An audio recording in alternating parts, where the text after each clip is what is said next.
Hello everyone, welcome two year educator.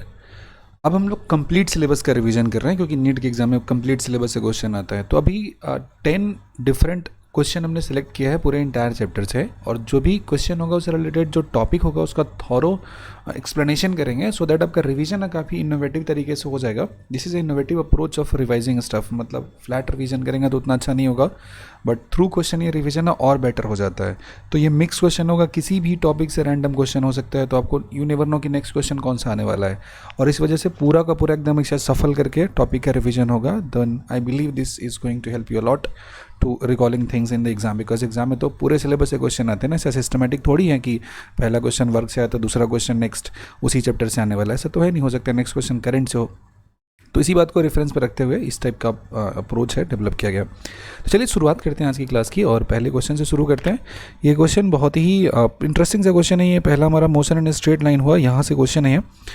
Question को देखिए, इसमें क्या कह रहा है। सवाल में कह रहा है कि magnitude of velocity of a body is given by v equals to t-3 का t-6 का मोड दिया हुआ है। पहली बात तो ये है। Then average speed of body between the time t equals to 2 second to t equals to 6 second है। इसके बीच में आपको निकालना है कितना हो जाएगा एवरेज स्पीड के बारे में बात। तो सबसे पहली बात, बहुत सारा दिक्कत है इसमें।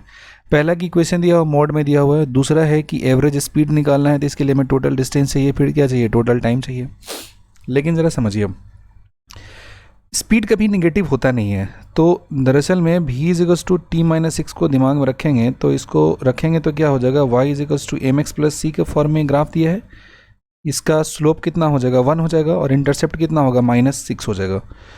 तो इस केस में इसका जब ग्राफ हम प्लॉट करते हैं, मतलब स्पीड टाइम ग्राफ प्लॉट करने जा रहे हैं, तो क्या करना है, इस एक्सिस पे वेलोसिटी रखना है और यहाँ पे टाइम रखना है। देखिए, स्लोप पॉजिटिव है और इंटरसेप्ट कैसा दिया है, नेगेटिव दिया है। इसका मतलब ये जो ग्राफ है आपका, ये ग्राफ कुछ इस तरीके से होगा। इंटरसेप्ट नेगेटिव और स्लोप पॉजिटिव है, तो ग्राफ ऐसा हो जाएगा। ये इसका स्लोप 1 हो जाएगा, मतलब tan थीटा, थीटा का वैल्यू कितना दिया है, 45 डिग्री दिया है ना, 1 दिया है यहाँ पे। स्लोप का जो वैल्यू दिया है 1 दिया है, इसका मतलब थीटा का वैल्यू कितना हो जाएगा, 45 डिग्री हो जाएगा। साथ ही साथ जो इंटरसेप्ट दिया है, इसका वैल्यू कितना दिया है, 6 दिया हुआ है यहाँ पे, ठीक है। जब ये 6 दिया है, ये एंगल 45 डिग्री दिया हुआ है, तो इसका मतलब ये टाइम भी कितना हो जाएगा, ये भी हो जाएगा 6 हो जाएगा। अब जरा इसे ध्यान से देखने वाली बात है, स्पीड जो होता है ना आपका, कभी नेगेटिव नहीं होता है। स्पीड कभी भी नेगेटिव नहीं होता है। तो स्पीड नेगेटिव नहीं है, तो इसका जो नीचे पोर्शन हो जा रहा है टाइम एक्सिस का, इस वाले पोर्शन को इरेज कर देना पड़ेगा हमको। और इरेज कर देंगे तो क्या करना पड़ेगा, तब इसके बाद हमें इस ग्राफ का यहाँ पे टाइम एक्सिस में इमेज लेना पड़ेगा। तो ये ग्राफ कुछ ऐसा चला गया।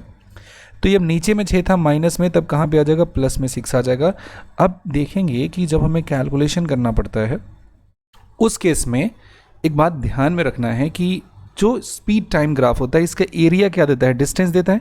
स्पीड टाइम ग्राफ निकालेंगे तो इसका एरिया क्या देगा, डिस्टेंस देगा, और हमें चाहिए एवरेज स्पीड। तो एवरेज स्पीड जो होता है ये किसके बराबर होता है, एवरेज स्पीड का वैल्यू हो जाता है डिस्टेंस डिवाइडेड बाई टाइम हो जाता है। This is equals to distance divided by कितना हो जाता है, टाइम हो जाता है। क्लियर है। अब देखो, इसमें ये बात करना है कि डिस्टेंस कैसे निकालते हैं। तो डिस्टेंस का वैल्यू ना एरिया के बराबर हो जाता है। अगर कहीं भी स्पीड टाइम या वेलोसिटी टाइम दिया है, तो ये क्या हो जाता है, एरिया हो जाता है। एरिया ऑफ वी टी यहाँ से निकालेंगे। अब सवाल ये बोलता है यहाँ पे कि जो हमें निकालना है एवरेज स्पीड, वो टाइम 2 से लेके 6 के बीच में है। अब ये 2 से 6 कैसे निकालेंगे, 6 तो यहाँ है, तो 2 कहीं यहाँ पे हो जाएगा। तो हमें जो एरिया कैलकुलेट करना पड़ेगा, वो यही पोर्शन का एरिया निकालना है, यानी कि पूरे का एरिया नहीं निकालना है हमें। अब सवाल उठता है कि ये जो पोर्शन है ये कैसे कैलकुलेट करेंगे। तो इसका वैल्यू मान लीजिए v दिया है। तो देखो, बहुत सिंपल है निकालना। ये जो टाइम है कितना दिया, 2 दिया, तो पूरा का पूरा इसका हाइट कितना हो जा रहा है, 6 हो जा रहा है। तो इधर नीचे कितना हो जा रहा है, 6 हो जा रहा है। मतलब ये एंगल कितना डिग्री है, 45 डिग्री है। तो ये v निकालना है, और ये कितना होगा, 2 से 6 के तक जाएंगे, तो ये डिस्टेंस कितना हो जाएगा, 4 हो जाएगा ना, 2 से 6 तक। तो यहाँ पे अगर आप लिखते हो tan में कितना डिग्री, 45 डिग्री, तो ये कितना हो गया, परपेंडिकुलर भी हो गया, और बेस 2 से 6 तक जाओगे तो कितना हो जाएगा, 4 हो जाएगा। 45 का वैल्यू 1 हो जाएगा, और ये वैल्यू कितना हो जाएगा, v/4 हो जाएगा। तो v का वैल्यू यहाँ से निकालेंगे तो कितना हो जाएगा, 4 आ जाएगा। तो एरिया जब कैलकुलेट करेंगे तो क्या ट्रायंगल जैसा बन रहा है, और ट्रायंगल का एरिया कितना होता है, हाफ इंटू बेस इंटू कितना हो जाता है, हाइट होता है। और 2 से करेंगे तो कितना हो जाएगा, 2 टाइम्स, तो ये वैल्यू कितना आ गया, 8 मीटर आ गया।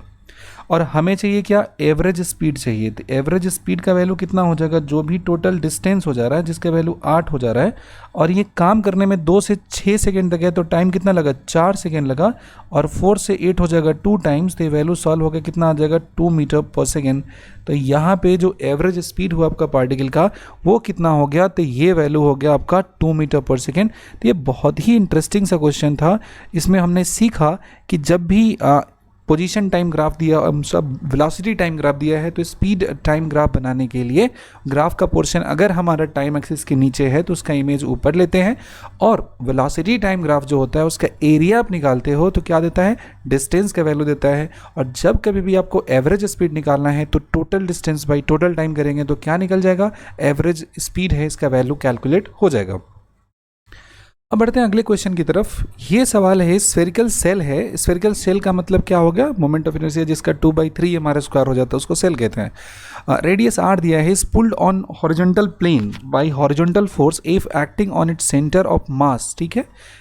If cell is rolling without slipping, rolling motion हो रहा है, तो रोलिंग मोशन में कितना होता है, यहाँ पे रोलिंग मोशन की अगर हम बात करते हैं, किसी भी ऑब्जेक्ट पे हम कंसीडर करते हैं, तो रोलिंग मोशन का क्या कंडीशन होता है, रोलिंग मोशन में होता है कि no slipping, point of contact में कोई भी तरह का स्लिपिंग नहीं होता है। अगर इसमें रफ सरफेस है, अगर रफ है तो स्टैटिक फ्रिक्शन लग जाता है, साथ ही साथ क्योंकि स्टैटिक लगा तो वर्क डन का वैल्यू कितना होता है, 0, तो टोटल मैकेनिकल एनर्जी भी कंजर्व हो जाएगा। इनिशियल बराबर कितना हो जाता है, फाइनल हो जाता है। रोलिंग मोशन हो रहा है तो B equals to R omega होता है, या A इज इक्वल्स टू कितना हो जाएगा, आर अल्फा हो जाएगा। इतना सारा पॉइंट आपके दिमाग में एक साथ में पहुंच जाना चाहिए अगर रोलिंग मोशन हो रहा है, तो ये सब बातों को ये जस्टिफाई करेगा। अब इस क्वेश्चन को देखते हैं कि यहाँ पे एक आपके पास दिया था स्फेरिकल सेल दिया हुआ है, यहाँ पे क्या दिया है, this is an spherical shell. तो एक स्फेरिकल सेल जो दिया है इसमें क्या करना है, इसे करना है फोर्स लगाकर रोलिंग मोशन कराना। तो चलिए पहले एक सेल बना लिया हमने, और ये क्या हो गया, मेरा ग्राउंड हो गया।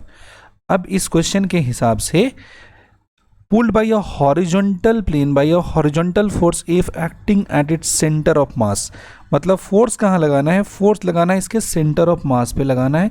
ये इसका सेंटर हो गया, और यहाँ से फोर्स लग जाएगा राइट की तरफ, and that is your force F. बोला if cell is rolling without slipping then the angular acceleration बताना है। देखो ध्यान से, सिंपल सी बात है, यहाँ पे जब ये रोलिंग करना है, ये इधर की तरफ फोर्स लगा तो साथ ही साथ क्या हो जाएगा, इसमें एक्सेलरेशन ए भी आ जाएगा, और जब एक्सेलरेशन ए यहाँ पे पहुँच गया तो ये एंगुलर एक्सेलरेशन इसमें क्या आ जाएगा, अल्फा भी आ जाएगा।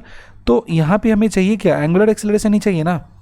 हमेशा याद रखना कि ऐसा कोई भी पॉइंट ले लो जहाँ से बहुत सारा फोर्स जब लगे तो उसका टॉर्क का वैल्यू कितना हो जाएगा, 0 हो जाए, और कोई एक ही फोर्स बचे, एकदम दिमाग में प्रैक्टिस होना चाहिए। जैसे इस क्वेश्चन को देखेंगे तो ग्रेविटी इस पे फोर्स किधर लगा रहा होगा, नीचे की तरफ mg लगा रहा होगा, कांटेक्ट की वजह से क्या होगा, नॉर्मल फोर्स लग जा रहा होगा, और क्योंकि आगे की तरफ आपने फोर्स लगा दिया तो ये क्या लग जा रहा होगा, फ्रिक्शन फोर्स लग जा रहा होगा। इतनी सारी फोर्सेस यहाँ पे अप्लाई हो रही है। अब यहाँ पे देखना ये है कि ये जो पॉइंट है, ये पॉइंट पी है, इसके अबाउट अगर टॉर्क कंसीडर करें हम, तो सबसे पहले पॉइंट पी के अबाउट क्या चाहिए, मोमेंट ऑफ इनर्शिया चाहिए हमको टॉर्क निकालने के लिए। यहाँ से टॉर्क लेंगे तो mg का टॉर्क 0 हो जाएगा, f का टॉर्क 0 होगा, n का टॉर्क 0 हो जाएगा। सिर्फ और सिर्फ किसका टॉर्क हो जाएगा, f फोर्स का हो जाएगा। क्यों हो जाएगा, क्योंकि नॉर्मल फोर्स भी यहीं से पास कर जा रहा है, mg भी यहीं से पास कर जा रहा है, फ्रिक्शन भी यहीं से पास कर जा रहा है, और जब कोई फोर्स उस पॉइंट से या उस एक्सिस ऑफ रोटेशन से पास कर जाए जिसके अबाउट आप टॉर्क निकाल रहे हैं, तो उसकी वजह से टॉर्क का वैल्यू कितना हो जाएगा, 0 हो जाएगा। तो मोमेंट ऑफ इनर्शिया निकालेंगे तो सेंटर के अबाउट जो स्फेरिकल सेल होता है इसका मोमेंट ऑफ इनर्शिया कितना होता है, 2/3 mr² होता है ना, और पैरेलल एक्सिस लगा देंगे तो नीचे में md², तो वैल्यू mr² ये भी ऐड हो जाएगा, तो 3 और 2 कितना हो जाएगा, 5/3 ना हो जाएगा, mr² का वैल्यू हो जाएगा। This is the value of moment of inertia. हमने कौन सा थ्योरम यूज़ किया, हमने यूज़ किया कि किसी भी एक्सिस जो सेंटर ऑफ मास के से पास करने वाले एक्सिस के क्या हो, पैरेलल हो, तो I बराबर होता है ICM प्लस कितना हो जाता है, md² हो जाता है। ठीक है, अब चलिए इसे सॉल्व कर देंगे तो कितना हो जाएगा, टॉर्क का वैल्यू कितना होता है, आई अल्फा। अगेन ये इक्वेशन जैसे force equals to mass into acceleration होता है, उसी तरीके से जब कभी भी रोटेशनल मोशन होता है तो वहाँ पे टाउ का वैल्यू कितना हो जाता है, आई अल्फा के बराबर हो जाता है।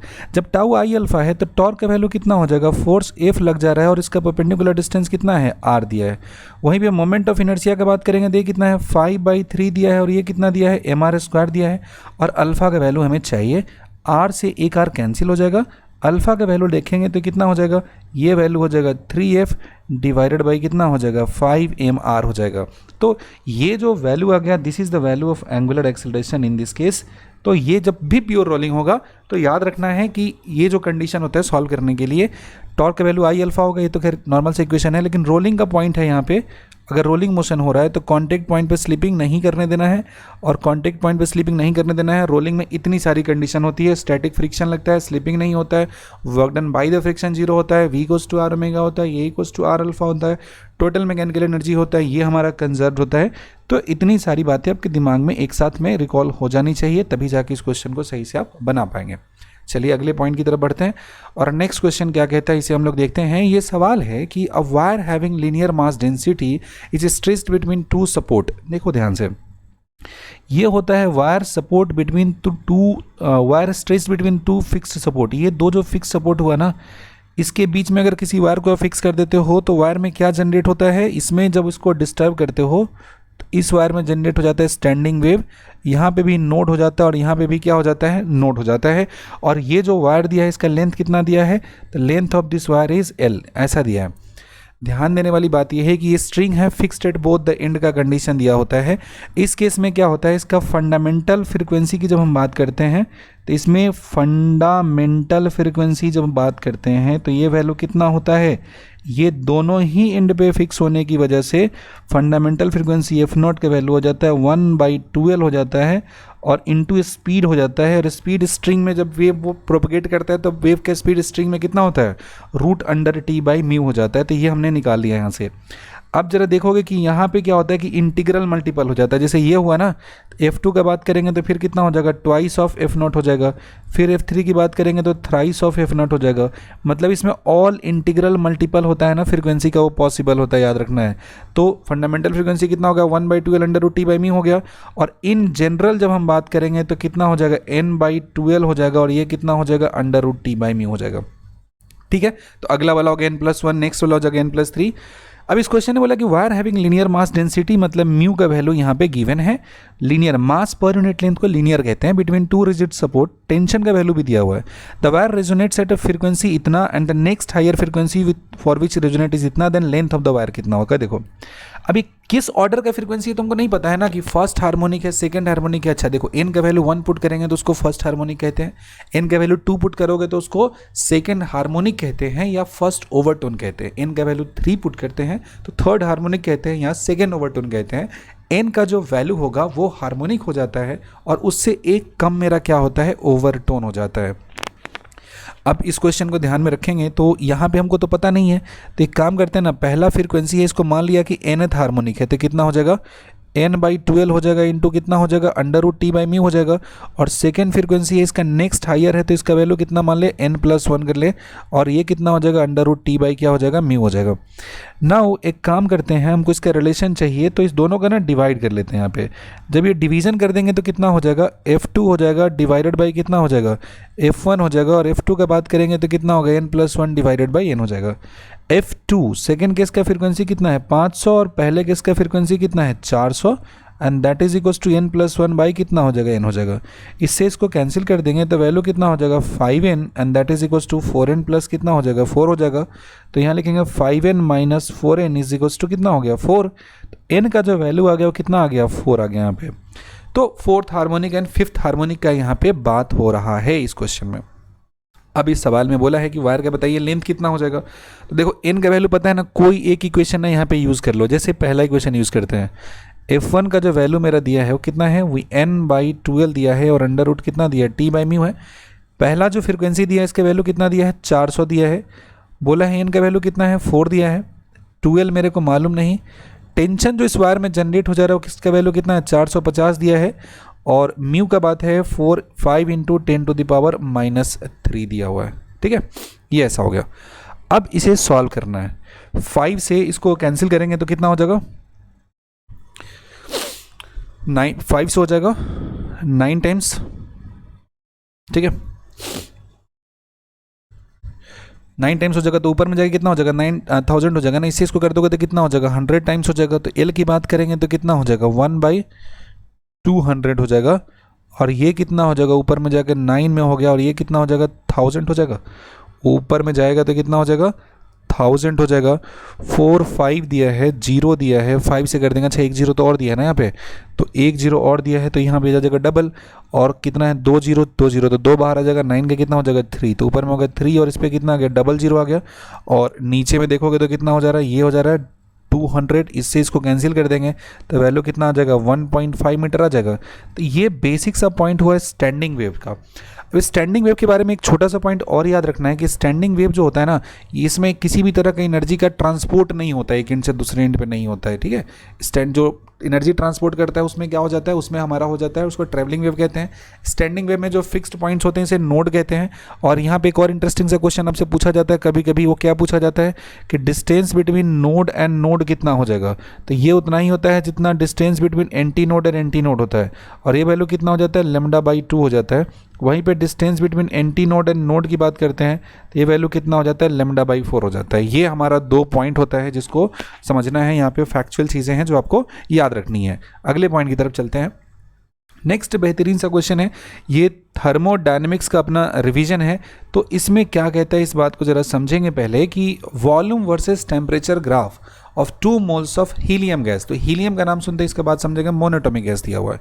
The ratio of change in internal energy and the work done by the gas in the process 1 to 2 की बात करनी है। तो इस सवाल में देखते हैं तो दिया हुआ क्या है कि जो भी यहाँ पे वॉल्यूम है वो प्रोपोर्शनल किसका हो जा रहा है, टेम्परेचर का हो जा रहा है। ये कब प्रोपोर्शनल है, कोई भी सिचुएशन हो पी भी इक्वल्स टू एनआरटी इक्वेशन हमेशा एप्लीकेबल हो जाएगा। तो वी प्रोपोर्शनल टी का हो जाएगा, ये तभी हो जाएगा जब आपका प्रेशर का वैल्यू कैसा हो जाए, प्रेशर आपका कांस्टेंट हो जाए। If pressure is constant then V proportional किसका हो जाएगा, टी का हो जाएगा। Value of volume is proportional to the temperature T, ठीक है। मतलब प्रेशर जब कांस्टेंट हो गया तो इस केस में ये जो मेरा दिया है प्रोसेस, इसको क्या बोलेंगे, आइसोबैरिक प्रोसेस बोलेंगे। यस डेफिनेटली बोलेंगे। प्रोसेस कैसा हो जाएगा, प्रोसेस हो जाएगा मेरा आइसोबैरिक प्रोसेस। आइसोबैरिक प्रोसेस देखो ध्यान से, अब जानते हो कि आइसोबैरिक हो गया तो क्यू का वैल्यू कितना हो जाएगा, ये वैल्यू हो जाएगा एन हो गया, सी पी डेल्टा टी हो जाएगा। और जो डेल्टा ई होता है इसका वैल्यू तो हमेशा कितना होता है, एन सी भी डेल्टा टी होता है। और first law of thermodynamics use करेंगे तो हीट सप्लाइड बराबर कितना होता है, change in internal energy plus में कितना होता है वर्क डन। तो वर्क डन का वैल्यू कितना होता है, क्यू माइनस क्या हो जाता है, डेल्टा यू ना हो जाता है। क्यू की बात करेंगे तो कितना हो जाएगा, n C P delta T हो जाएगा। और यहाँ पे एक काम करते हैं, बाद में वैल्यू पुट कर देंगे। अब पूछा है इसमें कि the ratio of change in internal energy and work done by the gas in the process 1 to 2। Change in internal energy delta U और वर्क डन कितना है डब्लू। तो change in internal energy delta U और work done का value कितना हो जाएगा, Q minus delta U हो जाएगा। तो लिखेंगे तो वैल्यू कितना हो जाएगा, डेल्टा यू डिवाइडेड बाई क्या हो जाएगा, डिवाइडेड बाई यहाँ पे देखेंगे तो एक काम करो ना, ऊपर नीचे इसका डिवीजन कर देते हैं। यहाँ पे जो डेल्टा यू दिया है ना टर्म, इससे इसको डिवाइड कर दीजिए। तो ऊपर में करेंगे डेल्टा यू से तो delta U divided by delta U खत्म, नीचे में कितना हो जाएगा, क्यू डिवाइडेड बाई हो जाएगा डेल्टा यू और माइनस में हो जाएगा 1। तो वैल्यू हो गया 1। क्यू का वैल्यू कितना है, n C P delta T है, और डेल्टा यू का वैल्यू कितना है, एन सी भी डेल्टा टी है, और माइनस कितना दिया 1 दिया। तो ये कितना आ गया 1 बाई सी पी बाई क्या हो गया, सी भी माइनस 1 हो गया। ध्यान दीजिएगा मोनोएटॉमिक गैस दिया है, तो मोनोएटॉमिक के लिए गामा का जो वैल्यू होता है ना सी पी बाई सी भी होता है। तो मोनो के लिए सी भी की बात करते हैं तो मोनो के लिए कितना हो जाता है, 3/2r हो जाता है। और सी पी है, इसी में r जोड़ देंगे तो 3 कितना हो जाएगा, 5r/2 हो जाएगा।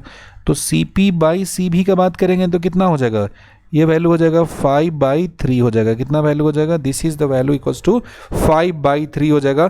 तो अब इसे सॉल्व करोगे आप तो कितना हो जाएगा, 1 डिवाइडेड बाई क्या हो जाएगा, 5/3 हो जाएगा, माइनस कितना हो जाएगा 1 हो जाएगा। मतलब वैल्यू 1 हो जाएगा, 5 - 3 हो जाएगा, 2 डिवाइडेड बाई 3 हो जाएगा। तो सॉल्व करने पे कितना आ जाएगा वैल्यू, ये रेशियो आ जाएगा सिंप्लीफाई करके 3/2 आ जाएगा। तो ये थर्मोडायनेमिक्स के एक बहुत ही बेहतरीन सा क्वेश्चन था, किस तरीके से इक्वेशन को इंप्लीमेंट करते हैं, डेल्टा यू क्या होता है, क्यू क्या होता है, बेसिक बातों का रिवीजन, और साथ ही C P and C V का भी रिवीजन आपका यहाँ पे हो जाता है।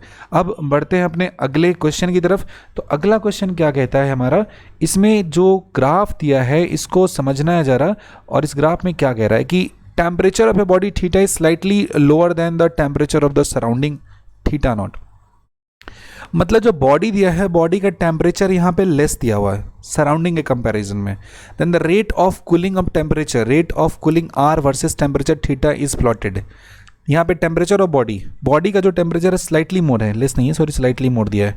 न्यूटन्स लॉ ऑफ कूलिंग क्या कहता है कि कोई भी बॉडी अगर दिया है ना, कोई भी तरह का बॉडी कंसीडर कर लेते हैं, इसका टेम्परेचर थीटा, सराउंडिंग का थीटा नॉट है, तो डेल्टा थीटा का वैल्यू कितना हो जाएगा, थीटा माइनस थीटा नॉट। तो बोलता है कि रेट ऑफ कूलिंग मतलब D theta by D T हो जाएगा, ये प्रोपोर्शनल हो जाता है टेम्परेचर डिफरेंस का, मतलब D theta by D T हो जाता है, इसका वैल्यू कितना हो जाता है, के डेल थीटा होता है। रेट ऑफ कूलिंग जो होता है ना टेम्परेचर डिफरेंस का प्रोपोर्शनल होता है। और D theta by D T को क्या बोलते हैं, आर बोल देते हैं। D theta by D T हो गया, इसको कहते हैं अगर हम आर, तो क्या दिख जाएगा हमें, D theta by D T हो जाता है, इससे अगर हम आर कहते हैं तो rate of cooling temperature difference का प्रोपोर्शनल हो जाता है। तो आर प्रोपोर्शनल किसका हो जा रहा है, ये डेल्टा थीटा का हो जा रहा है। तो क्या ये लीनियरली प्रोपोर्शनल ग्राफ है, ये जो ग्राफ दिया है ये लीनियरली प्रोपोर्शनल है। तो टेम्परेचर की बात करते हैं, फिर the versus temperature theta is plotted, theta दिया है, इट्स रेट ऑफ कूलिंग इतना दिया है, टेम्परेचर ऑफ बॉडी थीटा दिया हुआ इज प्लॉटेड, इट्स से वुड बी, कैसे निकालेंगे, rate of cooling versus temperature theta करना है। और थीटा किसका, बॉडी का टेम्परेचर है। तो बॉडी का टेम्परेचर टाइम के साथ क्या करता है, डिक्रीज ना करता है, जैसे जैसे समय बीतता जाएगा तो जो बॉडी दिया उसका टेम्परेचर डिक्रीज करेगा। इससे जुड़ा हुआ कुछ और बात पहले पढ़ लेते हैं। देखो बॉडी का टेम्परेचर अगर पहले थीटा 1 था और यहाँ से घट के कितना हो गया, थीटा 2 हो गया, और सराउंडिंग का टेम्परेचर कितना हो गया, थीटा नॉट। तो इस केस में कूलिंग के लिए जो जनरल इक्वेशन लगाते हैं, theta 1 minus theta 2 divided by T हो गया, rate of cooling is equals to K हो गया, इनटू एवरेज निकालेंगे तो जगह theta 1 plus theta 2 divided by 2 हो जाता है, और माइनस में कितना हो जाता है, तो माइनस में हो जाता है थीटा नॉट हो जाता है। So from here you will get the very first equation, ये कैसा हो जाता है।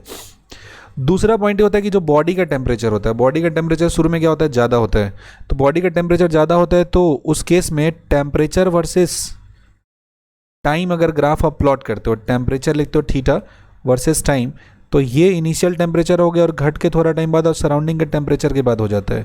तो ये टेम्परेचर वर्सेस टाइम का एक ग्राफ ये हो जाता है। दूसरा एक पॉइंट ये इंपॉर्टेंट है यहाँ पे, दूसरा पॉइंट ये इंपॉर्टेंट होता है।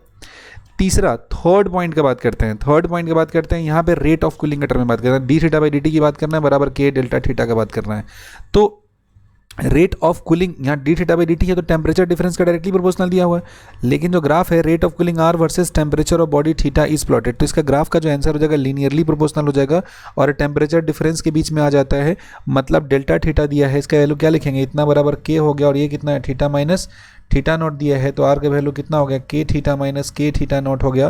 तो वाई बराबर कितना हो जाएगा, एम एक्स प्लस सी ना हो जाएगा।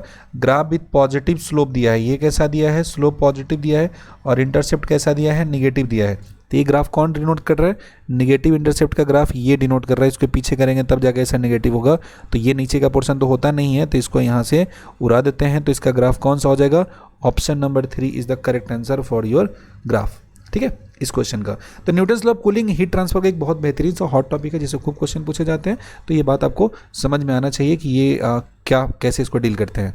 अब बढ़ते हैं आज के अगले सवाल की तरफ, और नेक्स्ट क्वेश्चन में क्या कहता है, ये सवाल दिया है कि एक कॉइल है आपके पास, 50 टर्न्स दिए हुए हैं और एरिया दिया है इसका 5 सेंटीमीटर स्क्वायर, मतलब नंबर ऑफ टर्न्स कितना दिया, 50 दे दिया है, एरिया का वैल्यू कितना है, तो ये 5 सेंटीमीटर स्क्वायर दिया हुआ है। Suddenly removed from the magnetic field, मतलब हटा देंगे तो पहले तो मैग्नेटिक फ्लक्स होगा, बाद में जीरो हो जाएगा।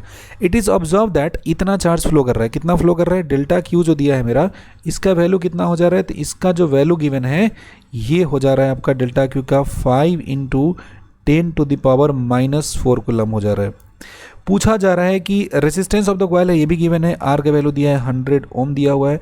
तो मैग्नेटिक फ्लक्स डेंसिटी बताइए, मतलब बी का वैल्यू बताइए कितना हो जाएगा। ध्यान से समझिए, जब फ्लक्स चेंज करता है ना, तो चार्ज जो फ्लो करता है इलेक्ट्रोमैग्नेटिक इंडक्शन में कॉन्सेप्ट आता है, चार्ज जो भी फ्लो करता है किसी भी लूप में, ये change in flux by resistance होता है। चार्ज जो फ्लो करता है ना, ये इंडिपेंडेंट ऑफ टाइम होता है। आप क्विकली रिमूव करते हैं या बहुत धीरे धीरे करते हैं, इस पे मैटर नहीं करता है। आपने टोटल फ्लक्स कितना चेंज किया वो इस बात पे डिपेंड करता है कि कितना सर्किट में चार्ज है वो फ्लो करेगा। तो चार्ज जो फ्लो करता है वो डिपेंड करता है मेनली कितना अपने फ्लक्स चेंज किया है। अब देखो यहाँ पर फ्लक्स का जो चेंज हो जाएगा ये कितना हो जाएगा, पहले जब बात कर रहे होंगे तो कितना हो जाएगा, बी इंटू ये हो गया, एक लूप का फ्लक्स हो गया, इंटू नंबर ऑफ टर्न्स हो गया, और जो बाद में हटा दिए तो कितना हो गया, 0 ना हो गया। तो ये कितना हो गया, बैन हो गया यार, कितना बढ़िया सा आ गया फ्लक्स का वैल्यू, बी एन हो गया। अब देखो इसमें क्या करना है आपको कि इक्वेशन में सिंपली वैल्यू को पुट कर देना है। तो चेंज इन फ्लक्स, जो चार्ज फ्लो हो जा रहा है, चेंज इन फ्लक्स की जगह पे B into area into number of turns कर देंगे और डिवाइडेड बाई कितना होगा, रेजिस्टेंस आर हो जाएगा। और हमें क्या चाहिए, बी चाहिए ना, तो बी का वैल्यू कितना हो गया, चार्ज जो फ्लो किया इंटू क्या हो जाएगा, रेजिस्टेंस हो जाएगा, और डिवाइडेड बाई कितना हो जाएगा, एरिया हो जाएगा इंटू नंबर ऑफ टर्न्स हो जाएगा। सिंपली वैल्यूज़ को पुट कर दीजिए यहाँ पे, तो चार्ज फ्लो कितना है 5 इंटू 10⁻⁻4 हो गया। रेजिस्टेंस आर जो दिया है ना, इसका वैल्यू कितना दिया है, तो 100 ओम दिया है। नीचे एरिया दिया है, एरिया का वैल्यू कितना दिया है, 5 सेंटीमीटर स्क्वायर दिया है, तो 5 इंटू 10 कितना कर देंगे, -4 कर देंगे। और नंबर ऑफ टर्न्स मेरा कितना है, तो ये वैल्यू मेरा 50 दिया है। इससे एक ख़त्म हो गया, इससे एक ख़त्म हो गया, 50 से 100 को कैंसिल करेंगे तो 2 टाइम्स तो हो जाएगा। तो वैल्यू कितना आ गया, 2 वेबर पर मीटर स्क्वायर इसका वैल्यू आ गया। सो आंसर हो जाएगा इसका ऑप्शन नंबर 3 हो जाएगा। और बहुत ही आसानी से ये क्वेश्चन मेरा सॉल्व हो गया और एक पॉइंट है अपना ये रिवाइज हो जाएगा इस जगह पे। अब बढ़ते हैं आगे अगले पॉइंट की तरफ। ये जो क्वेश्चन दिया है, ये सवाल में कह रहा है कि ratio of magnetic dipole moment to the angular momentum of hydrogen like atom is what. ये याद रखना है, किसी भी केस में जब हम बात करते हैं हाइड्रोजन लाइक एटम है या कोई भी चार्ज बॉडी है, चाहे ये एक हाइड्रोजन लाइक एटम दिया है या फिर आपका एक चार्ज स्फीयर दिया है फुल्ली, कोई भी बॉडी है जो क्या कर रहा है, रोटेट कर रहा है, ऐसा मान लेते हैं ये बॉडी यहाँ रोटेट कर रहा है ओमेगा से, तो रोटेशन है तो एंगुलर मोमेंटम एल भी हो जाएगा और साथ में मैग्नेटिक मोमेंट एम भी हो जाएगा। तो रूल के हिसाब से कहता है कि angular momentum by magnetic moment का वैल्यू होता है ना Q/2m हो जाएगा। ये हमेशा हमेशा एप्लीकेबल होगा। अगर इलेक्ट्रॉन के केस में बात करते हैं तो एल बराबर कितना होता है, इलेक्ट्रॉन का चार्ज -e होता है, ये 2m हो जाता है, और ये कितना होता है, मैग्नेटिक मोमेंट बाई, ये उल्टा लिख दिया हमने, m/l करना है, l/m नहीं करना है, magnetic moment by angular momentum करना है। यहाँ पे ऐसा लिखेंगे तो कितना हो जाएगा, ये जो पॉइंट लिखोगे आप तो हो जाएगा मैग्नेटिक मोमेंट कितना हो गया, m हो जाएगा, और एंगुलर मोमेंटम कितना हो जाएगा, l हो जाएगा, और इसका वैल्यू कितना हो जाता है, Q/2m होता है, हर जगह एप्लीकेबल है। और मैग्नेटिक मोमेंट m हो गया, इसका वैल्यू इलेक्ट्रॉन के केस में लिखेंगे तो चार्ज का वैल्यू e ना हो जाएगा, और ये 2m हो जाएगा, और ये कितना हो गया, l हो गया। वेक्टर फॉर्म में लिखेंगे तो l हो जाएगा, और ये कितना हो जाएगा, इधर में m हो जाएगा। So from here you will simply get the relation. ये रिलेशन हर जगह एप्लीकेबल है, हर जगह पे ये रिलेशन आपका ट्रू है, वैलिड होता है। मतलब कहीं भी अगर मैग्नेटिक मोमेंट निकालना है और if you know the value of angular momentum, तब बहुत ही आसानी से उसका कैलकुलेशन कर सकते हैं। ठीक है, आगे बढ़ते हैं। ये है आपका रेडियो एक्टिविटी का एक रिवीजन करने का बहुत ही बेहतरीन सा पॉइंट होता है। इसमें बोलता है कि certain substance decay 1/64 of its initial activity in 24 days, than half life बताइए। सबसे पहला कि हाफ लाइफ क्या होता है, वो टाइम होता है जिसमें आपका जो गिवन नंबर है पार्टिकल का वो घट के कितना हो जाए, आधा हो जाए।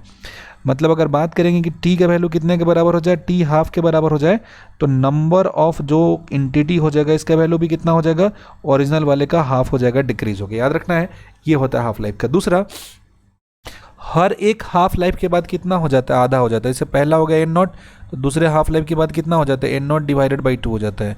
3 हाफ लाइफ के बाद एन नॉट बाई फिर 2 करोगे तो स्क्वायर होगा। 4 के बाद करोगे तो एन नॉट बाई कितना हो जाएगा, 2⁻3। ऐसे बढ़ते चला जाता है, 1 2 3 के बाद 2⁻3 हो जाता है।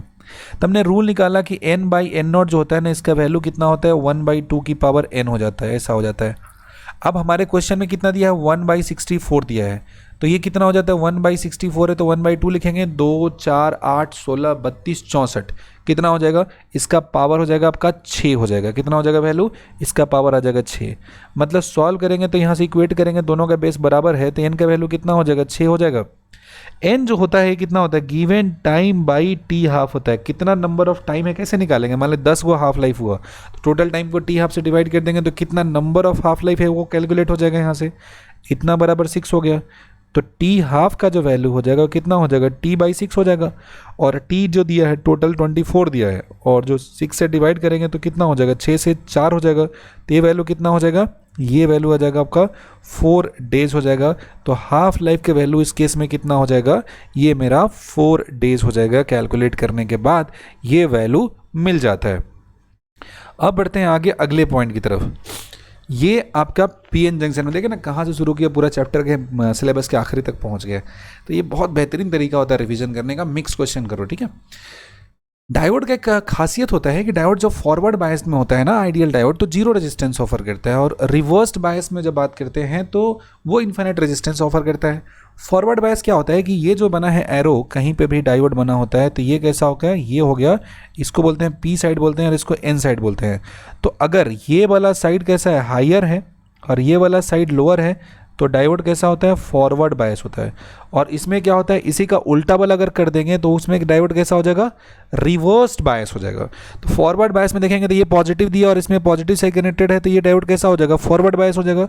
वहीं पे ये जो नेगेटिव दिया और ये पॉजिटिव दिया, तो ये डायोड कैसा होगा, रिवर्स बायस हो जाएगा। ये रिवर्स हो गया, ये फॉरवर्ड हो गया। फिर ये पॉजिटिव है, इसका इधर निगेटिव वाला हो गया, तो ये डायोड कैसा हो जाएगा, रिवर्स बायस हो जाएगा। लेकिन ये नेगेटिव, इसका इधर ये नेगेटिव है, तो ये कैसा हो जाएगा, फॉरवर्ड बायस हो जाएगा। तो जो फॉरवर्ड बायस है उसको आइडियल वायर, और जो रिवर्स बायस होता है ना उसको ओपन सर्किट से रिप्लेस कर दो आप। तो जब ऐसा करोगे तो ये कैसा हो जाएगा, ये यहाँ हो जाएगा और ये पहुँच गए। ये पहला वाला फॉरवर्ड बायस है तो इसको कर देंगे ओपन, एकदम आइडियल वायर। फिर यहाँ पे क्या लगा देंगे, रेजिस्टेंस, और साथ ही ये फॉरवर्ड है तो इसको भी रिप्लेस कर देंगे, किससे, आइडियल वायर से रिप्लेस कर देंगे। अब यहाँ पे जो दिया हुआ है कैसा है, ये दिया है आपका ओपन सर्किट दिया है, और ये यहाँ पे आ जाइए, ये भी क्या हो जाएगा आपका, ये भी हो जाएगा आपका एक ओपन सर्किट हो जाएगा। और ये वैल्यू कितना दिया है, 10 वोल्ट दिया है। अब जो रेजिस्टेंस दिया है इसका वैल्यू कितना दिया है, 20 ओम है। तो बताइए इससे जो करंट निकलेगा वो तो यहाँ पहुँचेगा और इससे होते हुए सीधा यहाँ वापस लौट जाएगा, बाकी बीच में कहीं बटने का कोई गुंजाइश नहीं है। तो करंट आई का वैल्यू कितना होता है, ईएमएफ बाई कितना हो जाता है, रेजिस्टेंस होता है, तो 10/20 कर देंगे, 1/2 मतलब कितना आ जाएगा वैल्यू, 0.5 एम्पियर। तो इससे क्या मेरा रिवीजन हुआ, क्या लर्निंग हुआ कि डायोड फॉरवर्ड बायस में 0 रेजिस्टेंस ऑफर करता है और रिवर्स बायस में कोई भी रेजिस्टेंस ऑफर नहीं कर, रिवर्स बायस में इनफाइनाइट रेजिस्टेंस ऑफर करता है, और फॉरवर्ड बायस वाले में 0 आइडियल वायर से रिप्लेस कर सकते हैं, 0 रेजिस्टेंस की तरह उसको ट्रीट कर सकते हैं। समझ गए, चलिए नेक्स्ट है वाईडीएसी के एक बहुत ही बेहतरीन सा क्वेश्चन दिया है कि the wavelength of light in young double slit experiment. देखो यंग डबल स्लिट एक्सपेरिमेंट में याद क्या रखना है कि 2 स्लिट होता है आपका और स्लिट के बीच का सेपरेशन होता है, इसको स्मॉल डी कहते हैं। अगर आपको याद है तो ठीक है, नहीं याद है तो इस बात को रिकॉल कर लीजिए। ये यहाँ पे चले गए और इस पॉइंट पे इसे मिला दिया, और ये जो डिस्टेंस होता है इसको कैपिटल डी कहते हैं। डिस्टेंस बिटवीन द स्लिट होता है इसको स्मॉल डी कहते हैं, और किसी भी पॉइंट पे जो बनता है यहाँ पे डार्क एंड ब्राइट फ्रिंज बनता है इसको वाई कहते हैं। तो फॉर ब्राइट की अगर बात करते हैं, अगर ब्राइट फ्रिंज का बात करते हैं तो इसका वाई का वैल्यू कितना होता है ब्राइट का, ये होता है एन डी लेमडा होता है डिवाइडेड बाय स्मॉल डी होता है। और वहीं बात करते हैं फॉर डार्क का बात करते हैं, तो डार्क के बारे में बात करेंगे तो कितना हो जाएगा, ये वैल्यू हो जाता है 2n+1 होता है, डी लेमडा हो जाता है, और डिवाइडेड बाई कितना होता है 2d होता है। 2n+1 D lambda divided by कितना हो जाता है 2d हो जाता है। अब इसमें देखना ये होता है कि wavelength of light used in 2 Young double slit experiments कितना दिया है, 400 nanometre and 500 nanometre. If fringe width are equal, अब देखो फ्रिंज विड्थ क्या होता है, ये होता है distance between the consecutive dark और ब्राइट के बारे में बात करते हैं। ये फ्रिंज विड्थ होता है बीटा, और इसका वैल्यू होता है डी लेमडा बाई कितना होता है, स्मॉल डी होता है। बीटा का वैल्यू कितना हो जाता है, लेमडा का डायरेक्टली प्रोपोर्शनल। बीटा किसी मीडियम में जाओगे ना तो जो भी एयर का हो जाएगा इसका, उसका कितना हो जाएगा, ये बीटा का वैल्यू एयर हो जाएगा उसका म्यू टाइम्स हो जाता है। मीडियम चेंज करने से बीटा घटता है, समझ गए। तो एयर में जो होगा, मान ले पानी में उठा कर रख दिए तो बीटा का वैल्यू 1/μ टाइम्स हो जाता है, याद रखिएगा। तो मीडियम चेंज करने से बीटा का वैल्यू घट जाता है, जो फ्रिंज बिट्स होता है वो छोटा हो जाता है। अब यहाँ पे इस क्वेश्चन में हम बात करना है, दोनों का फ्रिंज बिट्स इक्वल करना है, मतलब β1 बराबर कितना कर देना है, β2 कर देना है। ये पॉइंट बोला यहाँ पे। तो पहला का होगा d1 लेमडा 1 बाई कितना हो जाएगा, स्मॉल d1 हो जाएगा, और दूसरा हो जाएगा d2 हो जाएगा, लेमडा 2 हो जाएगा, और ये कितना हो जाएगा वैल्यू d2 हो जाएगा। अब लेमडा 1 लेमडा 2 तो पता है, screen are placed an 1.2 metre and 1.6 metre away. The ratio of distance between them, the ratio of distances between the slits, मतलब d1/d2 निकालना है यहाँ से, समझ गए। d1/d2 है, इसका वैल्यू कैलकुलेट करना है। तो देखो कैपिटल D होता है, ये दिया पहला 1.2 है, ये कितना दिया 1.6 ना दिया, तो 1.6 और लेमडा 1 कितना दिया है, यहाँ पे दिया है 400 दिया है, डिवाइडेड बाई कितना हो जाएगा d1 बराबर, दूसरे में गए तो कितना हो जाएगा 1.2 हो जा रहा है, और लेमडा 2 का वैल्यू कितना हो जा रहा है, वैल्यू हो जा रहा है 500 डिवाइडेड बाई कितना हो जाएगा, ये वैल्यू कर देंगे यहाँ से तो हो जाएगा d2 हो जाएगा। तो वैल्यू निकालोगे d1 डिवाइडेड बाई d2 कर दोगे तो कितना हो जाएगा, d1 ऊपर में चला गया 1.6 इंटू कितना हो जाएगा 400 हो जाएगा, डिवाइडेड बाई 1.2 इंटू कितना हो जाएगा 500 हो जाएगा। इससे ये खत्म हो जाएगा, इससे ये खत्म हो जाएगा, 4 से कर देंगे तो कितना होगा, 4 से 12 हो जाएगा, तो ये कितना होगा 16 बटा कितना हो जाएगा 15 हो जाएगा ना। ये ऐसा यहाँ पे सिंप्लीफाई करके 4/5 400 बाई कितना हो गया 500, ऊपर में 1 मिनट ये रेशियो में ये गड़बड़ हो गया थोड़ा सा, d1 हो जाएगा 1.6, ये दिया है the equal the width and slits कितना दिया, स्लिट सेपरेशन दिया 1.2 दिया है, एंड दूसरा का जो वैल्यू दिया है यहाँ पे d1 d2 400 जो दिया है 400, लेमडा 1 d1 हो गया, लेमडा 2 d2 हो गया। तो 400 जो दिया है, 400 वाले के लिए कितना 1.2 ना दिया है, ये रेशियो थोड़ा सा गड़बड़ यहाँ पे पुट हो गया, 1 मिनट इसको थोड़ा करेक्ट कर लेना है। d1 d2 का जो वैल्यू है ना उल्टा पुट हो गया था, तो रेशियो थोड़ा सा गड़बड़ा जा रहा था। क्या करना है यहाँ पे, ये जो दिया है D1 की बात करेंगे तो कितना दिया है, ये वैल्यू दिया है मेरा 1.2 दिया है, और D2 कितना दिया है 1.6 दिया है, ठीक है। तो यहाँ से लिखोगे D1/D2 हो जाएगा तो कितना हो जाएगा, ये वैल्यू हो जाएगा 1.2 हो जाएगा, इंटू कितना हो जाएगा 400 हो जाएगा, और डिवाइडेड बाई कितना हो जाएगा 1.6 इंटू कितना हो जाएगा 500। इससे ये कैंसिल हो गया, इससे ये कैंसिल होगा, 4 से करोगे तो 4 से 16, और 4 से करेंगे तो कितना होगा 3 टाइम्स हो जाएगा। सिंप्लीफाई करके कितना आ गया, वैल्यू 3/5 ना हो गया। So the ratio of slit separation is equals to कितना हो जाएगा 3/5 हो जाएगा। तो ये हमारा YDAC से बेस्ड एक पॉइंट हो गया। और यंग डबल स्लिट एक्सपेरिमेंट से क्वेश्चन तो इनएविटेबल है, हमेशा आता ही आता है, तो याद रखना है कि किस तरीके से इसको हमको कवर करना है। तो ये एक पॉइंट था जिसको हम लोगों ने रिवाइज कर लिया, और इसी तरीके से मिक्स क्वेश्चन और नंबर ऑफ क्वेश्चन बढ़ाएंगे, और डेली थॉरली पूरे सिलेबस से क्वेश्चन पिक करेंगे, और हर चैप्टर से रिलेटेड जो कॉन्सेप्ट होगा उसको एक्सप्लेन करेंगे। और इससे क्या होगा कि over the period of time आपका पूरा का पूरा सिलेबस इतना बेहतरीन तरीके से रिवाइज हो जाएगा that you have no idea. ये होता है काफ़ी अनकन्वेंशनल वे है रिवाइज करने का।